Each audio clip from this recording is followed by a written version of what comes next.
Hi friends, আজ একটি সুন্দর মহত্বপূর্ণ আপডেট নিয়ে এসেছি আপনাদের জন্য। আপনারা দেখতে পাচ্ছেন বোর্ডে লিখে দিয়েছি বিহার টিচার রিক্রুটমেন্টস।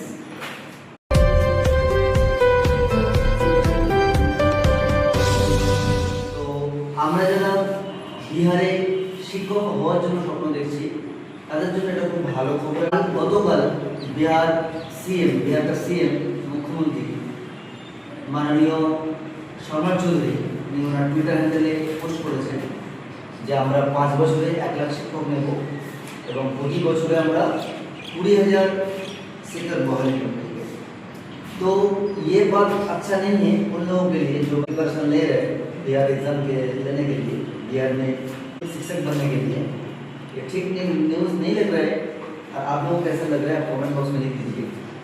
और एक महत्वपूर्ण बात यही है যে বিহার বিপিএসসি টিআরই এই নামটা হয়তো ঠিক হতে পারে, কারণ আমরা গতকাল যে মিটিং হয়েছিল সেই মিটিং আমরা আলোচনা থেকে বুঝতে পারছি বিহারের বিপিএসসি নিয়ে কোনো আলোচনা হয়নি, বিহারের বিপিএসসি টিআরই নিয়ে কোনো আলোচনা হয়নি। স্পেশালি টিআরই 4 যেটা হওয়ার কথা ছিল। কিছুদিন আগে আমরা শুনেছিলাম বিহার বিপিএসসি টিআরই 4 এর জন্য 46,000 প্লাস ভ্যাকান্সি শিক্ষক নেওয়ার কথা ছিল, কিন্তু সেই চর্চা তার গতকাল মিটিংয়ে হয়নি। সুতরাং আমরা এটা থেকে বুঝতে পারছি যে টিআরই 4 আদৌ হবে কি না হবে এটা আমরা জানি না। এটা অ্যাকচুয়ালি বিপিএসসি টিআরই 4 অ্যাসপিরেন্টদের জন্য খুব একটা ভালো খবর নয় এবং আমার নিজেরও ভালো লাগছে না শুনে এটা। কারণ আমরা আগে দেখেছি যে রেগুলার মেনটেন করে, শিডিউল মেনটেন করে টিআরই 1, টিআরই 2, টিআরই 3 সব কিছু হয়েছে এবং টিআরই 1-এ আমরা দেখেছি 1,87,000 ভ্যাকান্সি এক্সাম হয়েছিল। টিআরই 2-তে আমরা দেখেছি 1,20,000 আর টিআরই 3-তে আমরা বহালি হয়েছি 87,000 ভ্যাকান্সি ছিল। তো শিক্ষক হিসেবে জয়েন করেছে 55,000। তো টিআরই সেই হিসেবে টিআরই 4 এই পর্যন্ত হয়নি। আমাদের টিআরই 4 হয়েছিল, 3 হয়েছিল এখান থেকে প্রায় 2.5 বছর আগে 2024 সালে মার্চ জুন মাসের দিকে হয়েছিল, মার্চ এপ্রিলের দিকে হয়েছিল। কিন্তু সেই থেকে এখন পর্যন্ত 2.5 বছর হয়ে গিয়েছে, কোনো বাহালি হয়নি, কোনো এক্সাম হয়নি। তো স্টুডেন্টরা যারা অ্যাসপিরেন্ট যারা প্রিপারেশন নিচ্ছ ঠিক আছে, কারণ হার্ড ওয়ার্ক অলওয়েজ পেজ। তোমার এই পড়াশোনা অন্য কোনো এক্সামের জন্য একটা ভালো ফল দিতে পারে। সুতরাং আমি অ্যাজ এ টিচার তোমাদের সাজেস্ট করবো তোমরা পড়াশোনা থেকে বিরত থাকবে, তোমার পড়াশোনা জারি রাখো।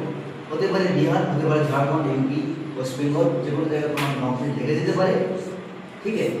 আর যে আমরা আগের নোটিশে আমরা আগে যে খবরে জানতে পেরেছিলাম যে বিপিএসসি টিআরই 4 এর পরীক্ষাটা সেপ্টেম্বর মাসে হবে, কিন্তু এখন পর্যন্ত কোনো আপডেট আমরা পাইনি।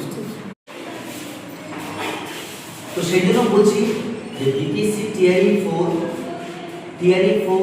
হবে কি না হবে এ পর্যন্ত কোনো আলোচনা হয়নি মিটিংয়ে।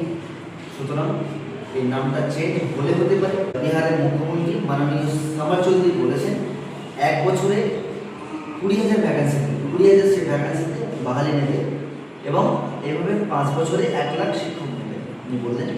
এবং এই মিটিংয়ে গতকাল মিটিং উনি আরও কিছু আপডেট নিয়ে বলেছেন, বিহারের তোমার শিক্ষা ব্যবস্থা নিয়ে বলেছেন, শিক্ষকদের ট্রান্সফার নিয়ে বলেছেন এবং স্টুডেন্টদের ড্রেস নিয়ে বলেছেন এটসেট্রা এবং সেই সঙ্গে মাস্টার শিক্ষক বহালি নিয়ে বলেছেন।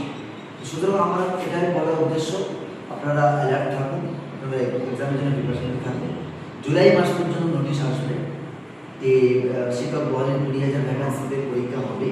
আর আগের যে 46,000 ভ্যাকান্সির কথা মানে যেটা আমরা জানতে পেরেছিলাম বা যেটা মানে ভ্যাকান্সি যেটা বের হয়েছিল হওয়ার জন্য, তো সেটা চেঞ্জ হবে, সেটা আবার বাপাস নিয়ে নেবে। হ্যাঁ, তো এটা খুব একটা ভালো খবর নয়, স্পেশালি যারা স্টেট পাস করে আছে, যারা বিহারের শিক্ষক হওয়ার স্বপ্ন দেখছে তাদের জন্য এটা খুব একটা ভালো খবর নয়। তবুও আমি বলবো অ্যাজ এ টিচার তোমরা পড়াশোনা চালিয়ে যাও, ঠিক আছে। তোমার এই পড়াশোনা তোমার কখন কোথায় তোমাকে সফলতা এনে দেবে সেটা এক উপরেই জানে। তো থ্যাংক ইউ গাইস, এই পর্যন্ত আপডেটটা দেওয়া ছিল এবং তোমরা কমেন্ট বক্সে লিখে দেবে যে এই যে মিটিংটা যেটা আলোচনা হলো এটা কতটা আমাদের সবার জন্য ভালো এবং আগামী প্রজন্মের জন্য কতটা ভালো, এটা কমেন্টে জানাবে। আমি আমার দিক থেকে আমার মন্তব্য জানালাম।